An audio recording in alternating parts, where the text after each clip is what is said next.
ಎಲ್ರಿಗೂ ನಮಸ್ತೆ. Welcome to my YouTube channel.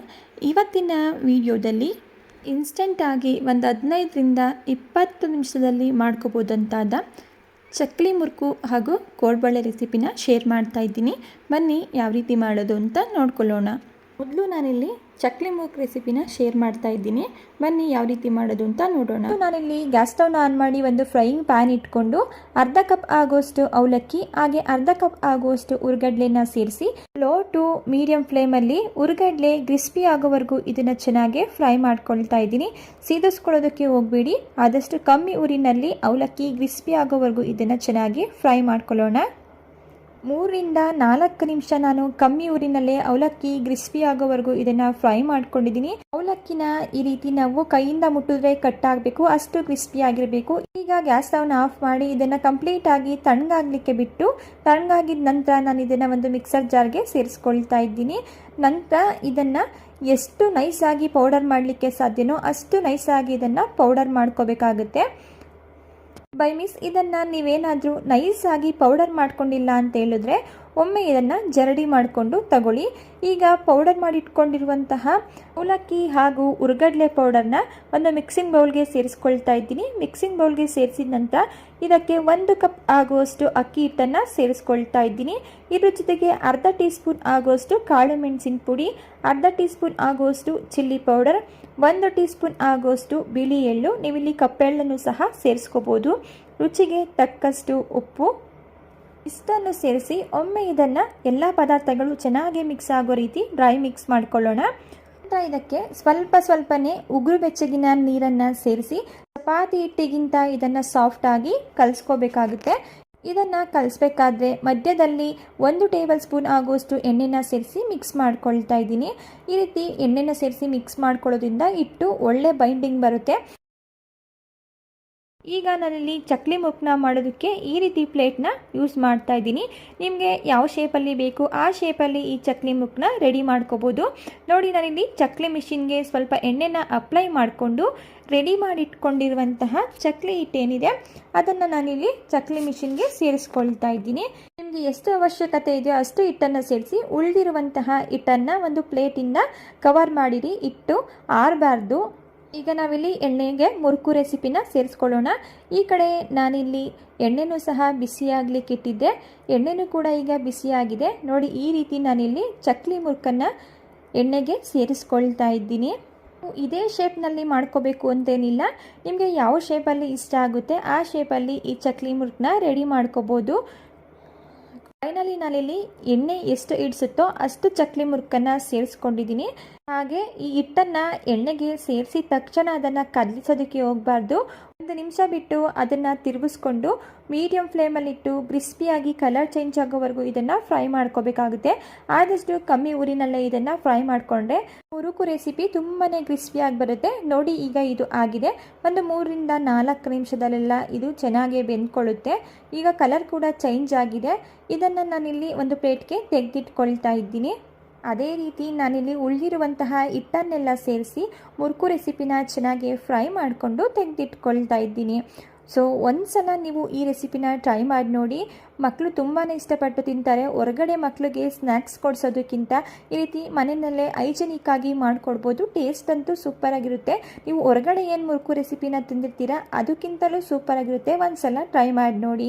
ಈಗ 2ನೇ ಬಾರಿಯೂ ನಾನು ಸೇರಿಸ್ಕೊಂಡಿರುವಂತಹ ಹಿಟ್ಟಾಗಿ ಫ್ರೈ ಆಗಿದೆ. ಇದನ್ನು ಸಹ ನಾನಿಲ್ಲಿ ತೆಗೆದಿಟ್ಕೊಳ್ತಾ ಇದ್ದೀನಿ. ಫೈನಲಿ ನಾನಿಲ್ಲಿ ಎಲ್ಲ ಮುರುಕು ರೆಸಿಪಿನೂ ಫ್ರೈ ಮಾಡ್ಕೊಂಡು ಬಂದಿದ್ದೀನಿ. ಇದ್ರ ಮೇಲೆ ನಾನು ಸ್ವಲ್ಪ ಕರಿಬೇವಿನ ಸೊಪ್ಪನ್ನು ಸಹ ಎಣ್ಣೆಯಲ್ಲಿ ಫ್ರೈ ಮಾಡಿ ಸೇರಿಸ್ಕೊಂಡಿದ್ದೀನಿ. ಒಂದ್ಸಲ ಈ ವಿಧಾನದಲ್ಲಿ ಮುರುಕು ರೆಸಿಪಿನ ಟ್ರೈ ಮಾಡಿ ನೋಡಿ, ನೀವೇ ಕಮೆಂಟ್ಸ್ ಮಾಡ್ತೀರಾ, ಅಷ್ಟು ಸೂಪರ್ ಆಗಿರುತ್ತೆ. ಎಲ್ಲರಿಗೂ ನಮಸ್ತೆ, welcome to my YouTube channel. ಇವತ್ತಿನ ವಿಡಿಯೋದಲ್ಲಿ ಅಕ್ಕಿ ಹಿಟ್ಟಿನ ರೆಸಿಪಿನ ಮಾಡ್ಕೊಳ್ಳೋದಕ್ಕೆ ನಾನಿಲ್ಲಿ ಮೊದಲು ಒಂದು ಮಿಕ್ಸರ್ ಜಾರ್ಗೆ 1 ಕಪ್ನಲ್ಲಿ ಅಳತೆ ಮಾಡಿಕೊಂಡು 1 ಕಪ್ ಆಗುವಷ್ಟು ಉರ್ಗಡ್ಲೆನ ಸೇರಿಸ್ಕೊಳ್ತಾ ಇದ್ದೀನಿ. ಅದೇ ಕಪ್ನಲ್ಲಿ ನಾನು ಅರ್ಧ ಕಪ್ ಆಗೋಷ್ಟು ಒಣ ಕೊಬ್ಬರಿನ ಸೇರಿಸ್ಕೊಳ್ತಾ ಇದ್ದೀನಿ. ಒಣ ಕೊಬ್ಬರಿ ಬದಲಾಗಿ ನೀವಿಲ್ಲಿ ಹಸಿ ತೆಂಗಿನಕಾಯಿ ತುರಿನೂ ಸಹ ಸೇರಿಸ್ಕೋಬೋದು. ನಂತರ ನಾನಿಲ್ಲಿ ಖಾರಕ್ಕೆ ಒಂದು 5 ಗುಂಟೂರು ಮೆಣಸಿನ್ಕಾಯಿನ ಸೇರಿಸಿ ಒಮ್ಮೆ ಇದನ್ನು ನೈಸಾಗಿ ಪೌಡರ್ ಮಾಡ್ಕೊಳ್ಳೋಣ. ಈ ರೀತಿ ಇದನ್ನು ಪೌಡರ್ ಮಾಡ್ಕೊಂಡಿದ ನಂತರ ಇದಕ್ಕೆ ನೀರನ್ನು ಸೇರಿಸಿ ಪೇಸ್ಟ್ ರೀತಿ ಇದನ್ನು ನೈಸಾಗಿ ಗ್ರೈಂಡ್ ಮಾಡ್ಕೊಳ್ತಾ ಇದ್ದೀನಿ.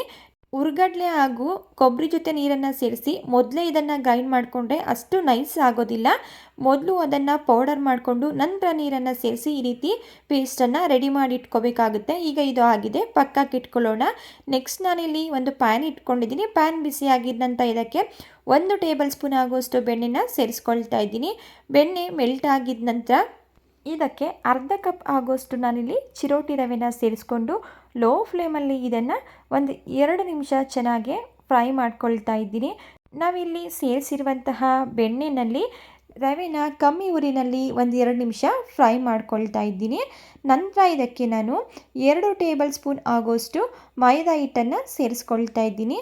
ನೀವಿಲ್ಲಿ ಮೈದಾ ಹಿಟ್ಟಿನ ಬದಲಾಗಿ ಗೋಧಿ ಹಿಟ್ಟನ್ನು ಸಹ ಸೇರಿಸ್ಕೋಬೋದು. ಇದನ್ನು ಸಹ ಒಂದು ಅರ್ಧ ನಿಮಿಷ ಚೆನ್ನಾಗಿ ಫ್ರೈ ಮಾಡ್ಕೊಳ್ಳೋಣ. ನೆಕ್ಸ್ಟ್ ಇದಕ್ಕೆ 2 ಕಪ್ ಆಗೋಷ್ಟು ಅಕ್ಕಿ ಹಿಟ್ಟನ್ನು ಸೇರಿಸ್ಕೊಳ್ತಾ ಇದ್ದೀನಿ. ಇದನ್ನು ಸಹ ಅಷ್ಟೇ ಲೋ ಫ್ಲೇಮಲ್ಲಿಯೇ ಅಕ್ಕಿ ಹಿಟ್ಟನ್ನು ನಾವು ಫ್ರೈ ಮಾಡ್ಕೋಬೇಕು. ನಾವಿಲ್ಲಿ ಸೇರಿಸಿರುವಂತಹ ಅಕ್ಕಿ ಹಿಟ್ಟು ರವೆ ಜೊತೆ ಚೆನ್ನಾಗಿ ಹೊಂದ್ಕೊಳ್ಳೋ ರೀತಿ ಇದನ್ನು ಒಂದು 2 ನಿಮಿಷ ಮಿಕ್ಸ್ ಮಾಡ್ಕೊಳ್ತಾ ಫ್ರೈ ಮಾಡ್ಕೊಳ್ಳೋಣ. ಈಗ 2 ನಿಮಿಷ ಆಗಿದೆ. ಈಗ ಗ್ಯಾಸ್ ಸ್ಟವ್ನ ಆಫ್ ಮಾಡಿಕೊಂಡು ಇದನ್ನು ತಣ್ಣಗಾಗಲಿಕ್ಕೆ ಬಿಡೋಣ.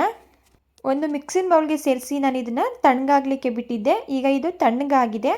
ನೆಕ್ಸ್ಟ್ ಇದಕ್ಕೆ ನಾನು ಸಣ್ಣದಾಗಿ ಕಟ್ ಮಾಡಿ ಇಟ್ಕೊಂಡಿರುವಂತಹ ಸ್ವಲ್ಪ ಕರಿಬೇವಿನ ಸೊಪ್ಪು, ರುಚಿಗೆ ತಕ್ಕಷ್ಟು ಉಪ್ಪು, 1 ಟೀ ಸ್ಪೂನ್ ಆಗೋಷ್ಟು ಜೀರಿಗೆ, ಅರ್ಧ ಟೀ ಸ್ಪೂನ್ ಆಗೋಷ್ಟು ನಾನಿಲ್ಲಿ ಅಂಜುವನ್ನ ಸೇರಿಸ್ಕೊಳ್ತಾ ಇದ್ದೀನಿ, ಅಂದರೆ ಓಂಕಾಳು. ಇದನ್ನು ಈ ರೀತಿ ಕೈಯಿಂದ ಸಣ್ಣದಾಗಿ ಕ್ರಷ್ ಮಾಡಿ ಸೇರಿಸ್ಕೊಳ್ಳಿ. ಇದನ್ನು ಸೇರಿಸೋದ್ರಿಂದ ಒಂದೊಳ್ಳೆ ಪರಿಮಳ ಬರುತ್ತೆ, ಹಾಗೆ ಡೈಜೆಷನ್ ಆಗಲಿಕ್ಕೆ ಇದು ಎಲ್ಪ್ ಮಾಡುತ್ತೆ.